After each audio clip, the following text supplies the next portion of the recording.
casa na colina. Era uma noite de outono, com o céu coberto de nuvens escuras, e apenas a luz tênue da lua cheia conseguia atravessar as copas das árvores. No alto da colina, uma casa velha e desmoronada se erguia como uma sentinela esquecida. Seu exterior de madeira estava deteriorado, com janelas quebradas e uma porta que balançava ao vento, rangendo como se reclamasse de todo aquele abandono. Diziam que ninguém voltava daquela casa. Histórias sobre pessoas desaparecidas, eventos inexplicáveis e vozes que sussurravam nas sombras. Mas para um grupo de jovens, aquilo tudo parecia exagero. Eles queriam apenas uma noite de diversão e adrenalina. O plano era simples: subir até a casa, explorar e provar que nada de assustador acontecia ali. Chegaram ao topo da colina ofegantes, suas lanternas iluminando as árvores retorcidas ao redor. O vento parecia mais forte ali, e as folhas secas dançavam ao redor de seus pés, como se fossem puxadas por algo invisível. A casa, imponente e silenciosa, parecia observá-los. Ninguém disse uma palavra por alguns segundos, sentindo um arrepio subir pela espinha. Mas logo o mais corajoso deles empurrou a porta. O rangido foi ensurdecedor. O interior da casa era ainda mais sombrio do que poderiam imaginar.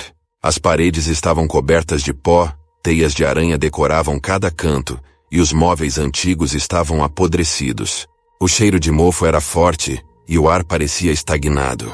Cada passo que davam levantava uma nuvem de poeira, e suas lanternas tremiam, projetando sombras longas e deformadas nas paredes. "Isso aqui é muito mais assustador do que eu pensava", disse uma das garotas, sua voz reverberando pelas paredes. Mas ninguém desistiu. Continuaram a explorar, abrindo portas e espiando em salas vazias, até que um som baixo chamou a atenção de todos. Um rangido profundo, como se algo estivesse se movendo nas entranhas da casa.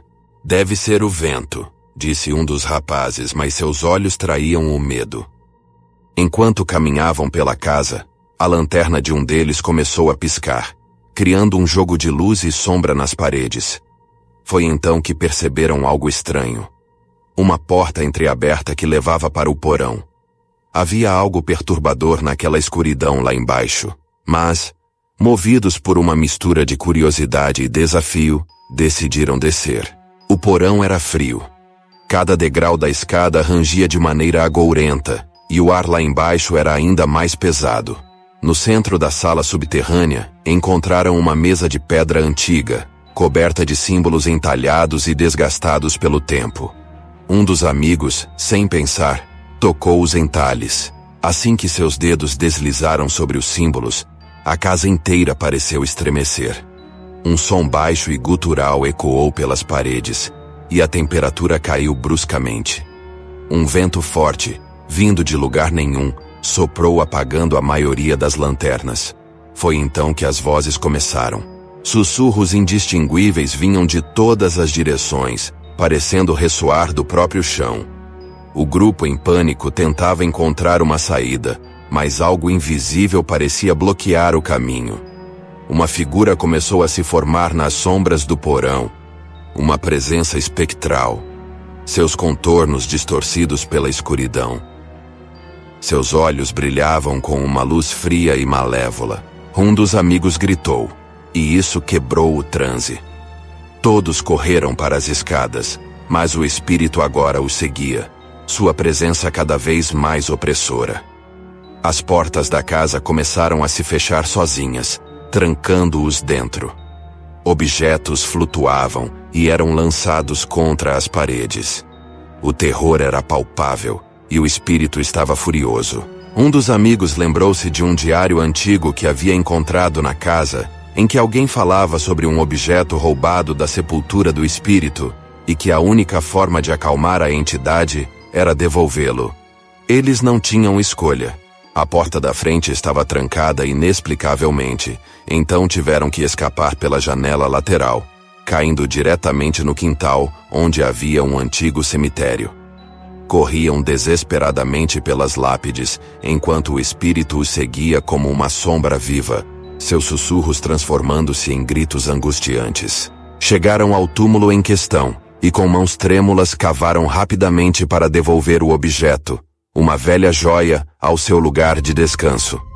Quando finalmente o colocaram de volta, o espírito, que estava quase sobre eles, parou abruptamente. Sua figura começou a desvanecer, seus gritos transformando-se novamente em sussurros até desaparecer completamente. O grupo, exausto, caiu de joelhos ao redor do túmulo, tentando recuperar o fôlego. O silêncio era opressor, como se a própria noite segurasse a respiração. A colina parecia finalmente estar em paz. Ou talvez não. No canto de seus olhos, um dos amigos viu algo.